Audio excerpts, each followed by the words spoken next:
आपण पाहत आहात महाराष्ट्र टुडे न्यूज। धाराशिव येथील तुळजाभवानी मातेचा बहुचर्चित प्राचीन व मौल्यवान अलंकार गायब प्रकरणात अखेर गुन्हा दाखल करण्यात आला आहे। एकूण 7 लोकांवर हे गुन्हे दाखल करण्यात आले आहेत। विशेष म्हणजे गुन्हे दाखल करण्यात आलेल्या 7 पैकी 5 जण मयत आहेत। तुळजाभवानी मातेच्या अलंकार चोरी प्रकरणाचे पडसाद विधिमंडळात पाहायला मिळाले होते। त्यामुळे अखेर या प्रकरणात पोलीस ॲक्शन मोडवर आले असून पोलिसांनी संबंधित दोषींवर गुन्हे दाखल केले आहेत। धाराशिव येथील तुळजाभवानी मातेचा बहुचर्चित प्राचीन व मौल्यवान अलंकार चोरी प्रकरण विधिमंडळात उपस्थित करण्यात आले होते। त्यानंतर 6 दिवसांनी पोलिसांनी संबंधित दोषींवर गुन्हे दाखल केले आहेत। रात्री उशिरापर्यंत गुन्हे दाखल करण्याची प्रक्रिया सुरू होती।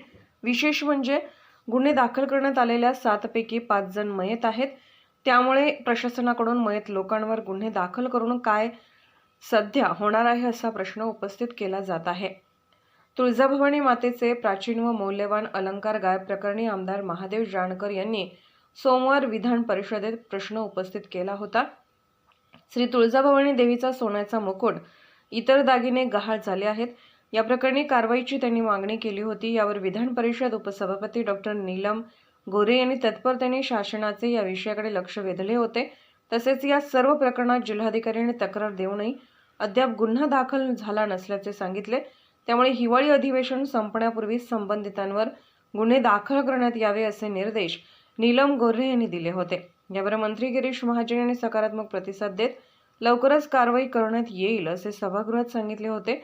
त्यानंतर अखेर गुन्हे दाखल झाले आहेत। दरम्यान तुळजाभवानी मातेचा प्राचीन व मौल्यवान अलंकार गहाळ झाल्या प्रकरणात मंदिराचे व्यवस्थापक तहसीलदार सोमनाथ माळी यांनी 13 डिसेंबर रोजी पोलिसात तक्रार दाखल केली होती।